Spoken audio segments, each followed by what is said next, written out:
Alyssa Valdez at Alas Pilipinas nababash ngayon. Team captain ng Australia mukhang nagalit kay Valdez. Bakit kaya?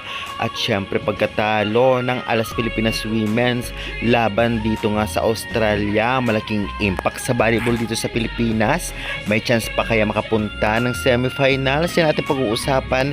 At syempre magiging schedule ng game nila para bukas. Laban nga sa Kyrgyzstan. Kaya before that guys, please na makikiusap ako. Huwag niyong kalimutan mag-like, comment, and subscribe, and pa-hit notification bell for more PBL UAAP volleyball updates dito sa Pilipinas.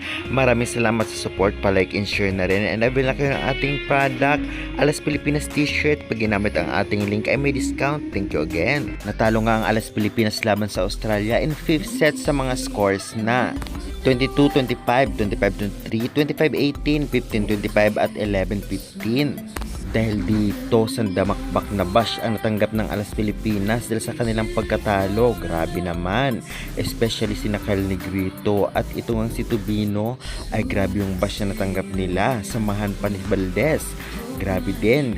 Ngunit kung ating titignan, maganda ang inilaro ni Valdez, lalong-lalo na sa 5th set.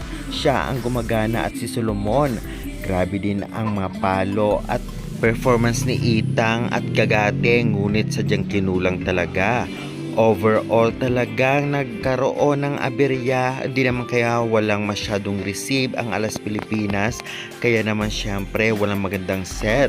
Ngunit si Negrito ang target ng bash. May mga times na hindi maganda rin ang receive ng libero at syempre ni Valdez, kaya syempre bash pa rin. Palagi din na bablock si Valdez, ngunit nakakabawi naman sa opensa. Masasabi din natin na kayang-kaya rin talaga ng Alas ang Australia, ngunit sadyang kinulang lang at nagka-error ang Alas. By the way, kung ating papapansin, ang team na ito ay tinalo na dati ng Creamline at ng mga dating Alas Pilipinas, ngunit ngayon ay nakabawi ito sa Alas. Masasabi natin na gumaling din ang Australia at matatangkad at effective ang blockings, kahit ang offense ay malalakas talagang pumalo. Kaya naman syempre, aasahan din natin na may chance lang talaga na matalo din ang Alas. Ganun pa man maganda ang inalaro dahil umabot ng 5th set, sadyang kinulang lang. At syempre, bash ang matatanggap. Alam naman natin ang mga Pinoy. Samantalang, sa crucial 5th set nga, mukhang may napansin itong Oses o Australian captain na talaga namang abot kay Valdez na para bang may sinabi na at nagalit ito. Ano kaya ito? Grabe. Kaya naman syempre, aabangan din natin ang kanilang laban bukas nga yan. June 8, 2026 sa Canton City, 3 PM. Ang mga kalaban nila ay ang Kyrgyzstan. Good luck at syempre sana manalo sila.